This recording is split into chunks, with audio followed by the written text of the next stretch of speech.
Hey, how's it going? Today I'm going to be making some logos for you. Probably not going to be in like a tutorial style, but more or less just showing you guys my creative process. Today I'm going to be doing monogram logos, which I got a definition here. A lot of people ask me what a monogram is. It's two or more letters, which usually are a person's initials, which are combined in a decorative design. So basically just a logo with two or more letters.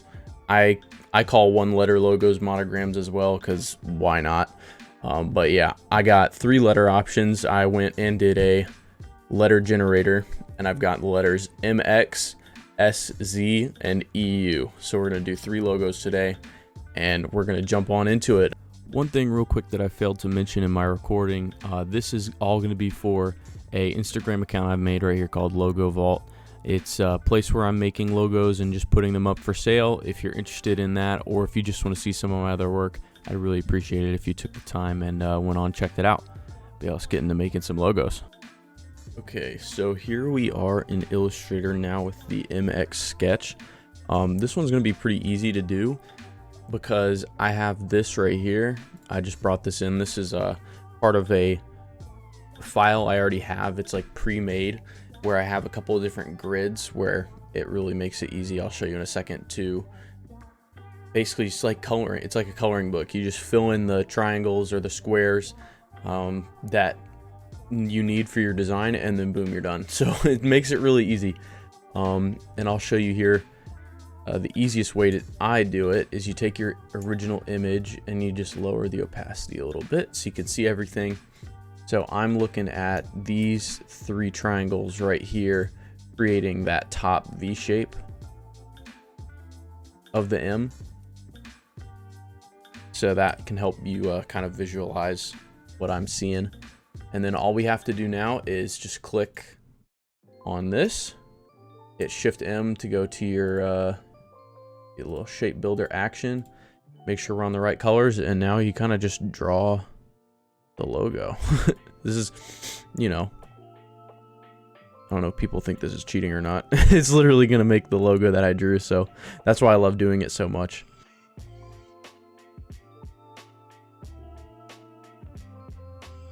So what we can do is get rid of the stroke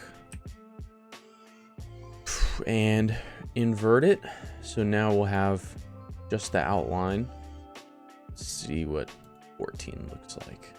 Looking good. Okay. So yeah, that's the MX logo done.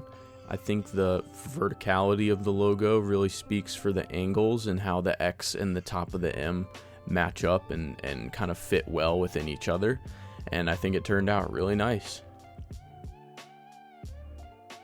Okay, so here we are back in Illustrator, and I've got another grid ready to go for this one. I promise you not all of these logos need grids, but you know, with the letter styling that we went with the first 2, looks like that's what we're going to be going with. And this one I went opposite. So last time I stretched vertically, this time I made them a little bit shorter and a little longer, so it's gonna work well with these angles. And let's just get on into it. My goal here is to have one of these gaps in between the S and the Z on these kinds of parts right here where you've got the same angles coming through. So that's what we're gonna do.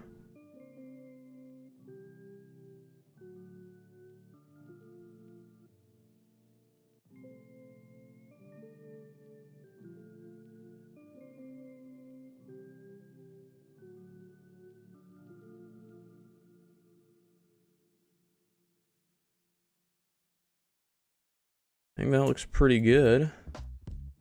It does look a little bit thin. So let me see if I can add some stroke to it. Because sometimes having this balance right here isn't necessary, but then what happens is, yeah, you have stuff like this where it doesn't align perfectly. So yeah, I'm not sure. Maybe I'll just tighten some things up. I don't always do this, but I've got a pretty decent eye when it comes to getting things close to where they look good. But what we can do is come over to the appearance tab, add a stroke underneath the fill of, let's just make it yellow just to show you what I'm doing.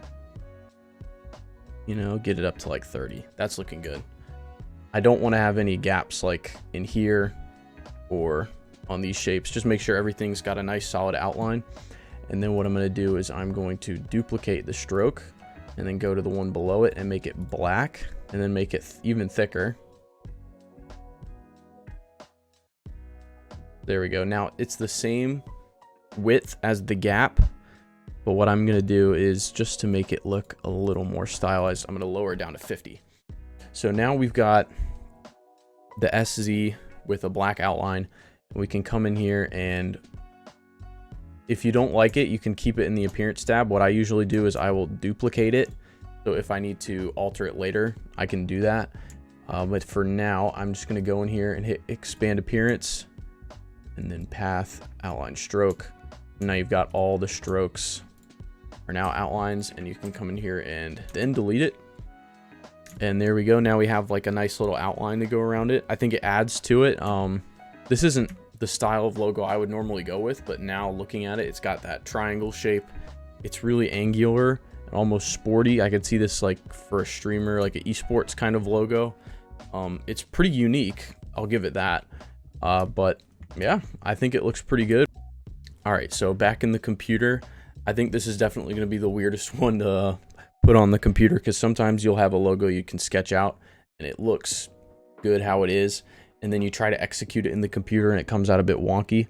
So we're gonna do some we're gonna have some fun with that. Let me try and get to the brush tool. There we go. Can figure out what stroke width we want as well. Go with 15. Everything's gonna be rounded as well. We're gonna get weird with this logo today. This one is very out of my comfort zone, but that's what it's all about, right? Trying things out you're not used to.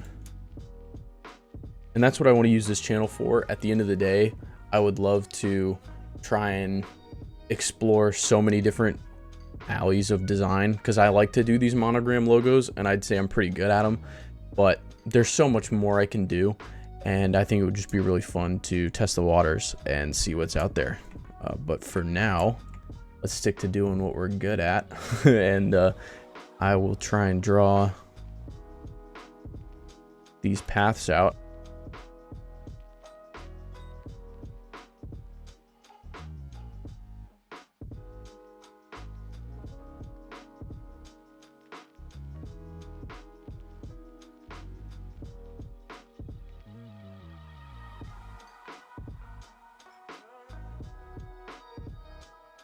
I think that's actually good how it is.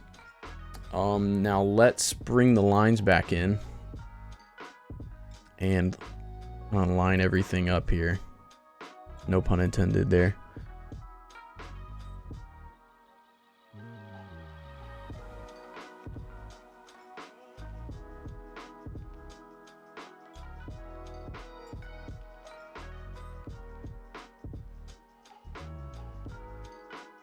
There we go.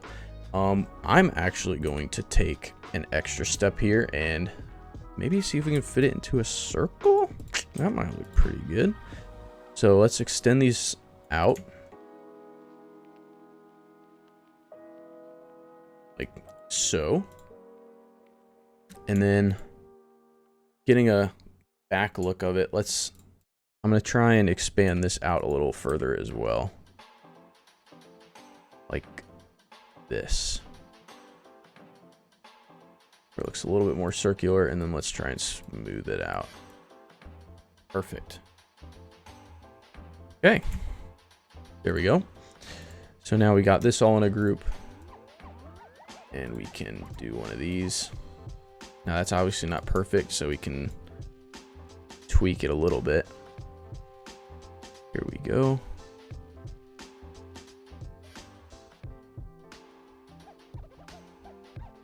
I think that looks all right. And then what I'm going to do as well is duplicate it, make a bigger circle, and then just bring in the lines. Alright, so that is the EU logo done. I went into it having absolutely no idea what I was going to do, and I think it turned out really nice. It looks like it would be a really cool streetwear logo or a logo for a clothing brand. So I'm really happy with the finished result. So that's going to do it for me today. Hopefully you guys enjoyed the logos. Let me know if you have a letter combination you want to see me do in the next video. I appreciate you taking the time out of your day to watch my stuff. If you liked what you see, I got a couple more videos on my channel, but we're working on building up a different kind of style with the logo content. So I hope you enjoy it. Let me know what you think I can do better. And if you liked it, leave a like. I'd really appreciate it. And share it with a friend if you think they'd enjoy this kind of content as well. So take it easy, guys.